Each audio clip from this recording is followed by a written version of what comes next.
મતથી તમારે જવું હોય અને ગીતાના મતથી તમારે જવું હોય તો આપણે ધર્મના નામે જે કોઈ ઉપડે કોઈ પાલીએ કોઈ પસેડી આપણને એમ લાગે બિચારા બીજા અંધાર જ કાઢે છે.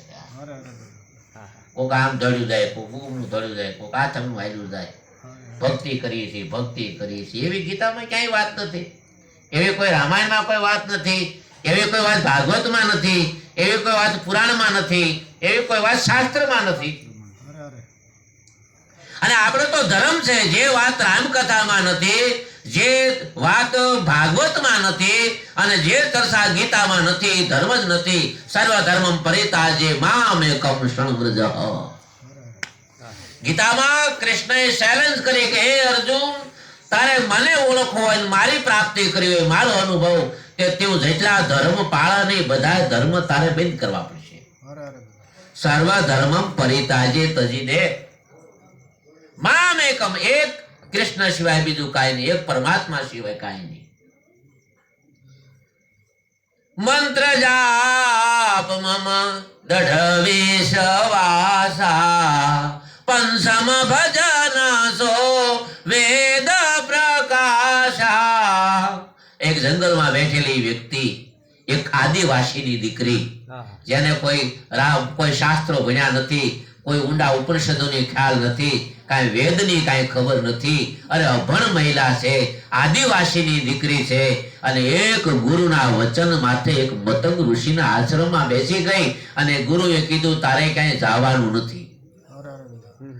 રામકથામાં મતંગ ઋષિએ શબરીને કીધું તારે ક્યાંય જવાનું નથી, ભગવાન અહીંયા આવશે.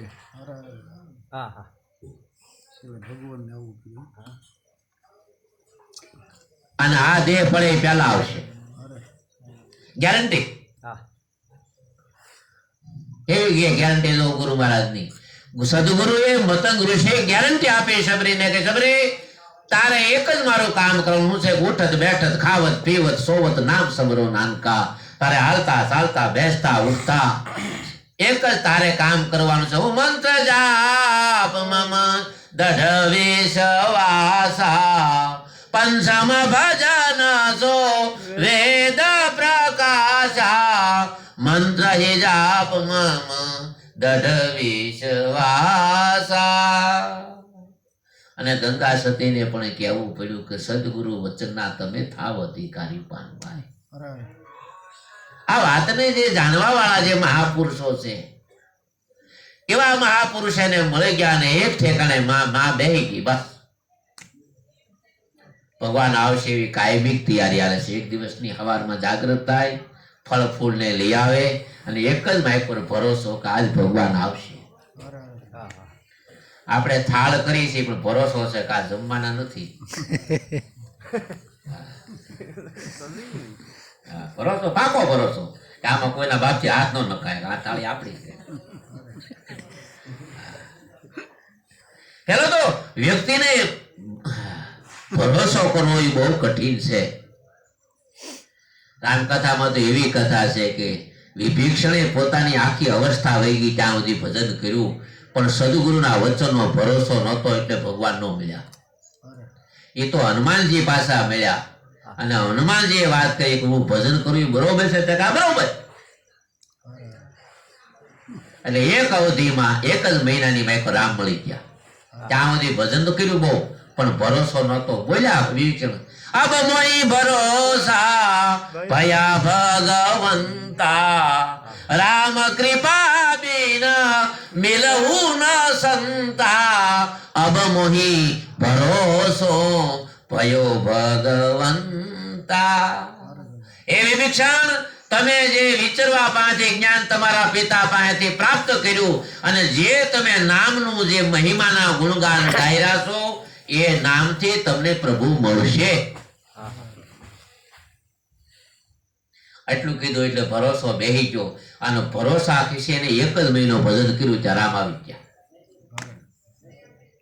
દૂધમાંથી દહીં કરવા માટે 5 કલાક 7 કલાક 8 કલાક 10 કલાકનો ભરોસો કરવો પડે. જેવી ઋતુ, શિયાળો હોય તો 15 કલાકનો ભરોસો કરવો પડે, ઉનાળો હોય તો 8 કલાકનો ભરોસો કરવો પડે, ચોમાસું હોય તો 12 કલાકનો. સાધક કેવો છે? શાળા જેવો છે તો કદાચ 2-3 અવતાર વ્યા જાય. જળ ભરતના 3 અવતાર વ્યા ગયા ભરોસો કરવામાં.